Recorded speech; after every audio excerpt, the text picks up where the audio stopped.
গুম কমিশন যেভাবে তথ্য উদ্ঘাটন করেছেন, তারা বলেছেন, রিপোর্টে দিয়েছেন, কিন্তু এর যে প্রতিদিনের কার্যবিবরণী এবং প্রত্যেকটা মানুষের দুঃখের যে কাহিনী, এগুলো কিন্তু সেইভাবে মিডিয়াতে আসেনি। ইভেন গুমের যে মামলাগুলো আন্তর্জাতিক অপরাধ ট্রাইব্যুনালে বিচারাধীন আছে, বিচারাধীন থাকার কারণে অনেক তথ্য প্রকাশের ব্যাপারে আমাদের সাবধান হতে হবে, যাতে বিচার কার্যে কোনো প্রভাবিত না হয়। ফেসবুকে প্রতিনিয়ত দেখবেন, যখনই আমি কোনো বক্তৃতা দিই যে এরকম একটা ভয়ঙ্কর আয়নাল ঘর ছিল, বলে যে এই আমি কিন্তু সেই সাইবার বুলিংয়ের শিকার হই, যে আমি সবচেয়ে নাকি মিথ্যা বানায় কথা বলি। এখন এই যে গুম কমিশনের রিপোর্ট এবং তাদের প্রতিদিন ভিকটিমদের সাথে যে ইন্টারভিউ, আমাদের আন্তর্জাতিক অপরাধ ট্রাইব্যুনালের তদন্ত সংস্থার তদন্ত যে রিপোর্ট, এইটার ভিত্তিতে কি রিপোর্ট হতে পারে না যে কি ভয়ঙ্কর ছিল সেই আয়নাঘরগুলো, কিভাবে মানুষকে গুম করে রাখা হয়েছে, কিভাবে টর্চার করা হয়েছে, কিভাবে তাদেরকে এক্সিকিউট করা হয়েছে। বিচার চলমান থাকা অবস্থায় যে সমস্ত বিষয় রিপোর্ট হয়েছে, যেগুলো রিপোর্ট এখনো হয়নি, যেগুলো তদন্তাধীনেও নাই, হঠাৎ করে মাঝে মধ্যে আমার কাছে বিভিন্ন লোকজন ফোন করে আসেন যে গোপনে আপনার সাথে একটু দেখা করতে চাই। তা আমি জানি যে অনেকে এরকম কথা বলতে আসবেন, অনেকে এসছেন দেখা করে।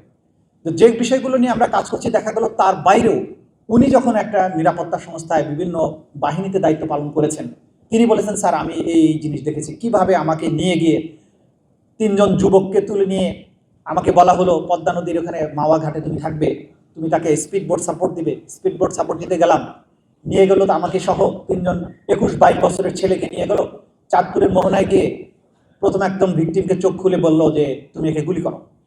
সে অফিসার বললো আমি গুলি করতে পারবো না। এর ছেলেটার দোষ কি? বললে আমি তোমাকে বলছি এটাই কি যথেষ্ট না? বলছে না, এটা যথেষ্ট নয়, আমি এই ছেলের অপরাধ না জেনে তাকে আমি গুলি করে হত্যা করতে পারবো না। তখন সে প্রচণ্ড গালাগালি করে তাকে মাথায় গুলি করে দিল এবং তারপরে লাথি মেরে, তখনও পেট কাটা শুরু হয়নি, মাঝে মধ্যে হয়তো পেট কাটা করতো কিনা জানি না, একটা ইটের বস্তা বেঁধে আবার তাকে ফেলে দিল। দ্বিতীয় ছেলেটিকে মারার সময় উনি বলছেন যে তখন আর পিস্তল ব্যবহার না করে ওকে কাছে টেনে নিয়ে একটা ইঞ্জেকশন বের করলো পকেট থেকে বা ব্যাগ থেকে, ইঞ্জেকশনটা দিল। ছেলেটা তখন এরকম গো গো করতে করতে করতে করতে কাঁপতে কাঁপতে সে মারা গেল, ওকেও ইট বেঁধে ফেলে দিল। তৃতীয়টাকেও ইঞ্জেকশন না দিয়ে আবার গুলি করলো। এই যে ইঞ্জেকশন দেয়া মারার যে কয়েকটা পদ্ধতি ছিল, এগুলো গুম কমিশন তাদের রিপোর্টে খুব স্পষ্টভাবে উল্লেখ করেছেন। একজন ব্যক্তি ছিলেন, আমি নাম উল্লেখ করছি না, সুতরাং এগুলো বিচারের মধ্যে কোনো প্রভাব ফেলবে না, রিপোর্টের মধ্যে এগুলো আছে। যে ধরে নিয়ে প্রথম যে সাদা পোশাকে আসতো, এসে প্রথমে পেছন থেকে তাকে তো অনেকগুলো ধাপ ছিল। প্রথম ধাপ ছিল মনিটরিং, টেলিফোনে মনিটর করতো, তার সোশ্যাল মিডিয়া মনিটর করতো, তার অবস্থান নির্ণয় করা হতো। তারপরে পিক আপ করা, পিক আপ করার পরেই প্রথমে যখন পিক আপ করে গাড়িতে তোলা হতো, গাড়িতে কিছু যন্ত্রপাতি থাকতো। একটা ছিল হ্যামার, 10 কেজি ওজনের হাতুড়ি থাকতো। কিছু কিছু ভিকটিমকে যদি মনে হতো যে এখানে বেশি আর বিচার টিচার দরকার নেই, ওকে মাথায় বাড়ি দিয়ে ওখানে শেষ করে ফেলতো, পরবর্তী সময় কোথাও লাশ ডিসপোজাল করতো। দ্বিতীয় ব্যবস্থা ছিল গাড়িতে তুলে ইঞ্জেকশন দিয়ে অজ্ঞান করে ফেলতো। অজ্ঞান করার পরে জায়গা মতো নিয়ে গিয়ে আবার জ্ঞান ফিরে পরে জিজ্ঞাসাবাদ, টর্চার এগুলো করতো। কোনো কোনো ক্ষেত্রে গাড়িতে ইঞ্জেকশন দিয়ে মেরেই ফেলতো।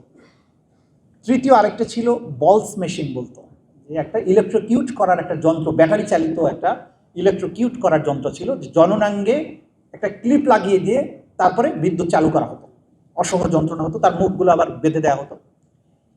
এই যে হরিবল স্টোরিজ, শত শত, গুম কমিশন কয়শো, সেভারেল থাউজেন্ডস অ্যাপ্লিকেশন তারা ডিল করেছেন, আমরা সেভারেল হান্ড্রেডস ডিল করছি এখন।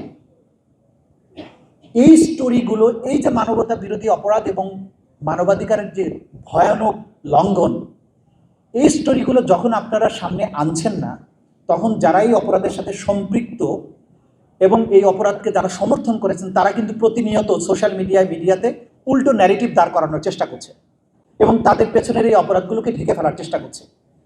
যে মানুষগুলোর পরিবারের সদস্যরা ফিরে আসেনি অথবা যারা সার্ভাইভার, তাদের এই গল্পগুলো যদি না আসে এবং এগুলো সঠিক বিচার না হয়, নতুন করে মানবাধিকার কমিশন করলে ফিউচার হয়তো অনেক কিছু রোধ করতে পারবেন, কিন্তু পেছনের এগুলোকে আইডেন্টিফাই করা, বিচার করা, আসামিদেরকে সঠিক পাওনাটা বুঝিয়ে যদি না দেয়া যায়, বাংলাদেশে মানবাধিকার আলোচনা করে লাভ নেই।